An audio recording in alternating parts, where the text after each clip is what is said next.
Hi guys, it's Rob from Royal Balls.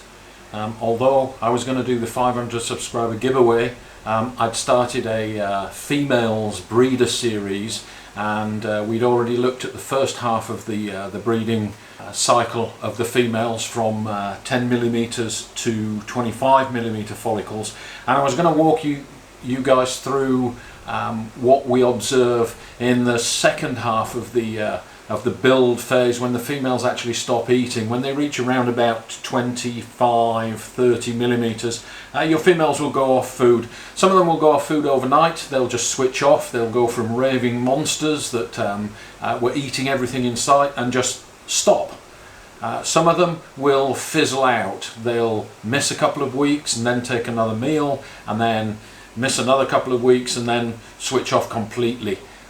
It all depends on the female.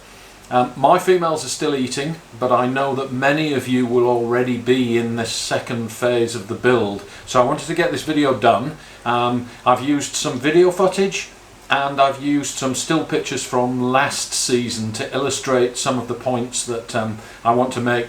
So here we go.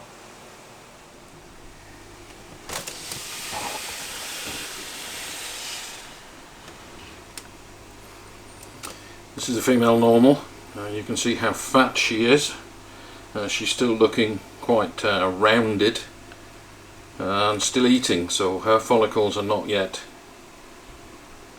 25mm. She is still building and exhibiting the same building behaviours, cool seeking, bowl wrapping.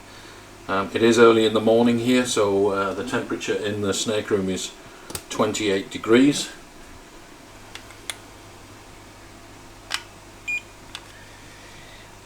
And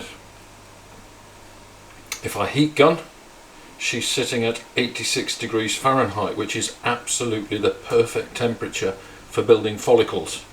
Later in the cycle, she will want to have warmer temperatures, and she is feeding very heavily. The temperatures in the room are still high enough for her to digest, but she is seeking temperatures around 86 degrees to build those follicles.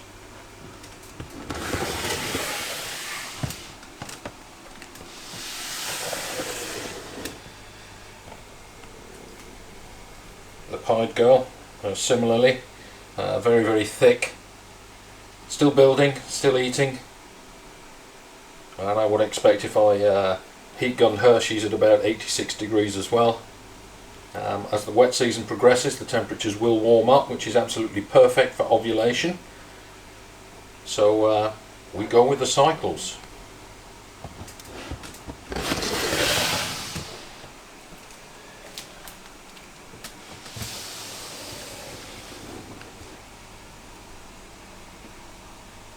My het for lavender females also have been bowl hugging. Still building.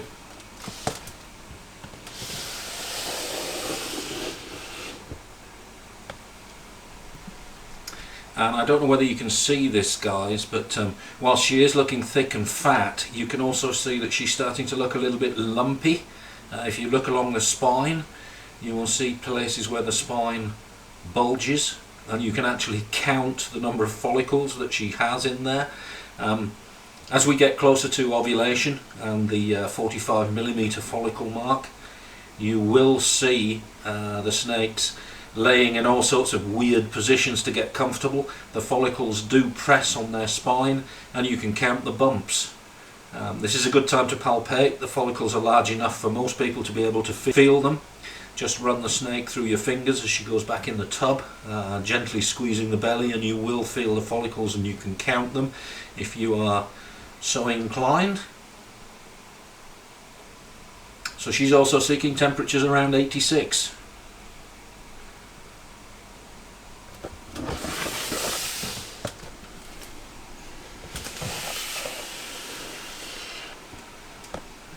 There you go, guys, another classic example of building behaviour still. This girl is also still eating.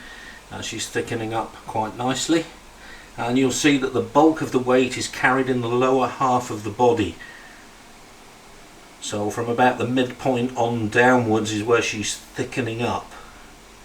That's where the ovaries are, and that's where the follicles are developing.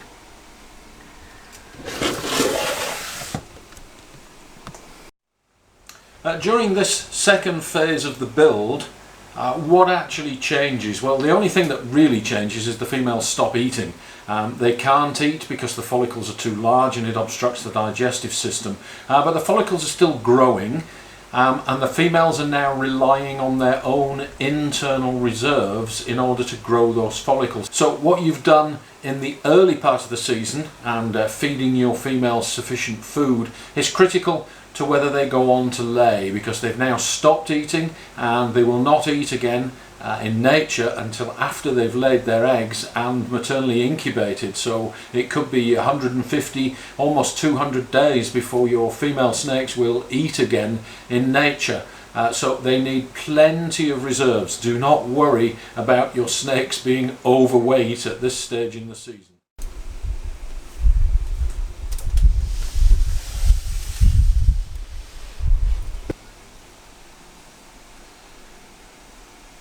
One thing to notice here, guys, is that breeding can be an incredibly messy business.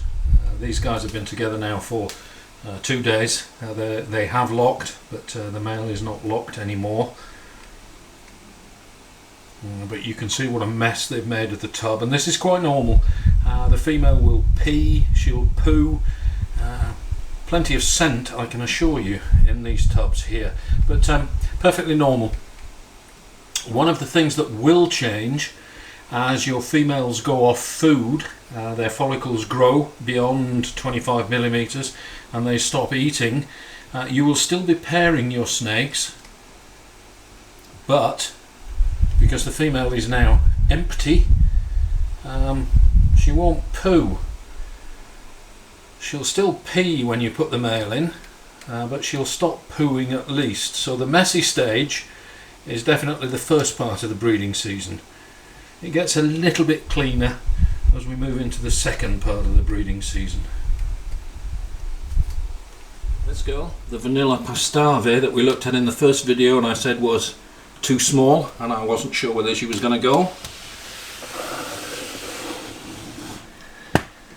suddenly switched on and started slamming food, and you can see that just in the space of a couple of weeks and 2 or 3 decent sized rats, she started to thicken up very nicely, and she's now exhibiting all the signs of a build.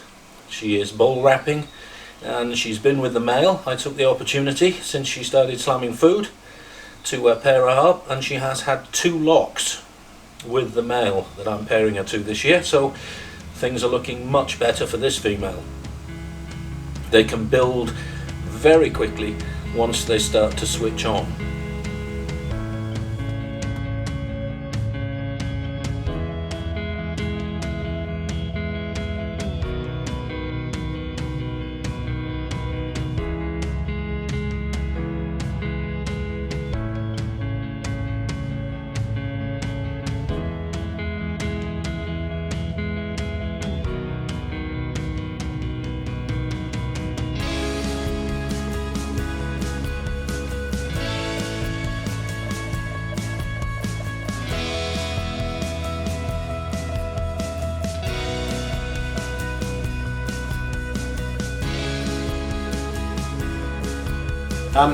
As the follicles grow, the females start to get a little bit uncomfortable. You will see them adopting very strange positions. They'll lie at awkward angles, often upside down. Here's a picture of that.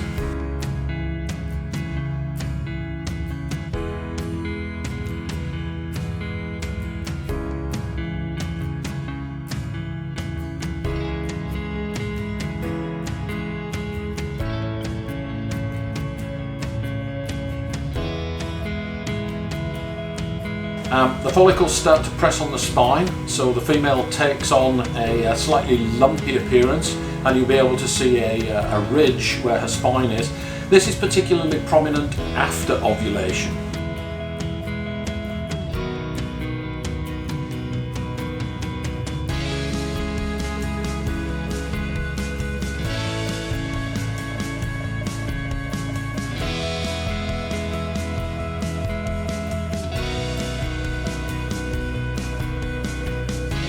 Your females will still continue to cool seek.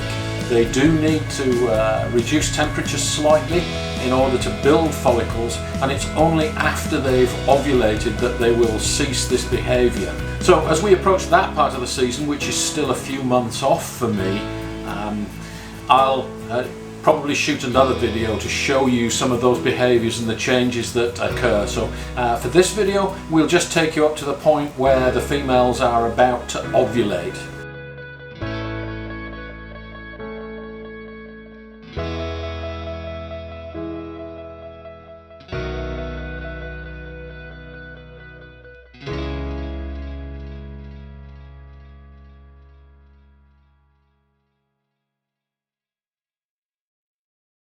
I was asked a question about reabsorption. Sometimes females do not go on to lay, even though they have actually started to build follicles. And at what point is the go or no-go stage? Well, that, strictly speaking, is ovulation. Until the female actually ovulates, the follicles are still in the ovaries and they're still part of her. So while she's growing follicles and before ovulation, she can at any time, if her body reserves are insufficient or if there are no males around to fertilize the eggs, she will stop wasting her energy and she will reabsorb those follicles and not go on to lay.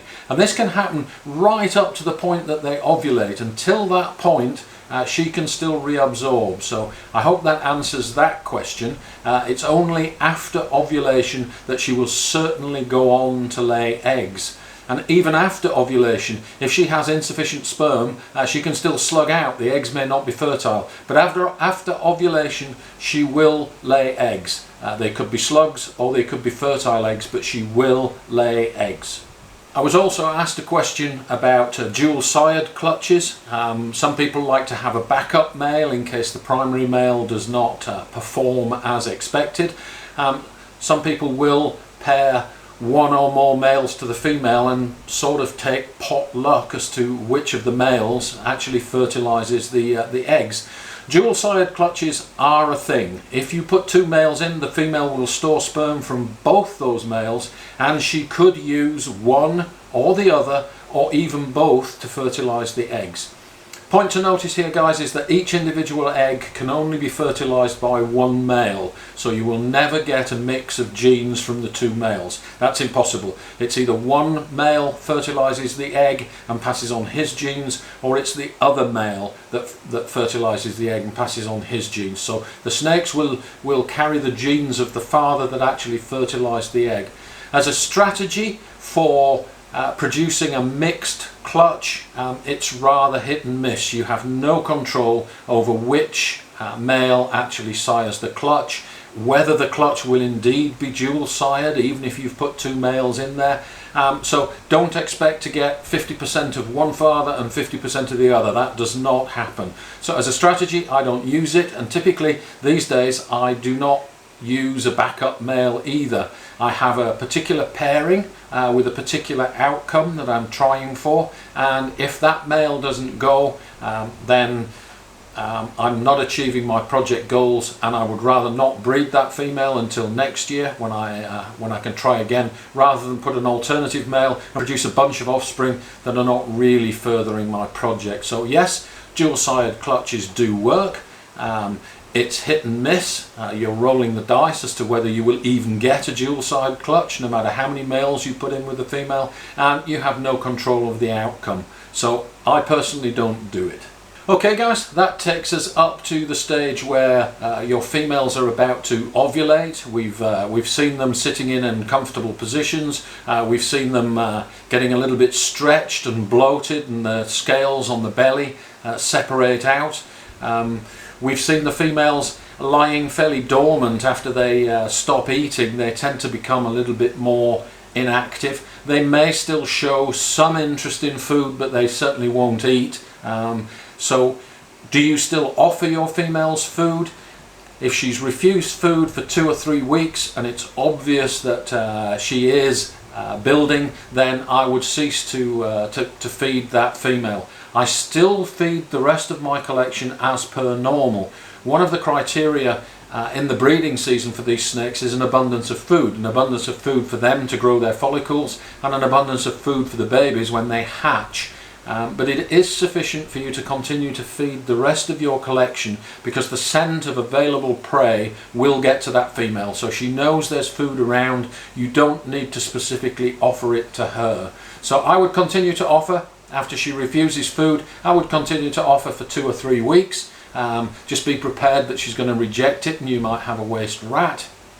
But once she's refused 3 meals in a row, I don't offer food anymore. If she reabsorbs follicles and starts to change her behaviour, you can try offering food again at that point. But unless she actually changes her behaviour, it isn't necessary to offer her food.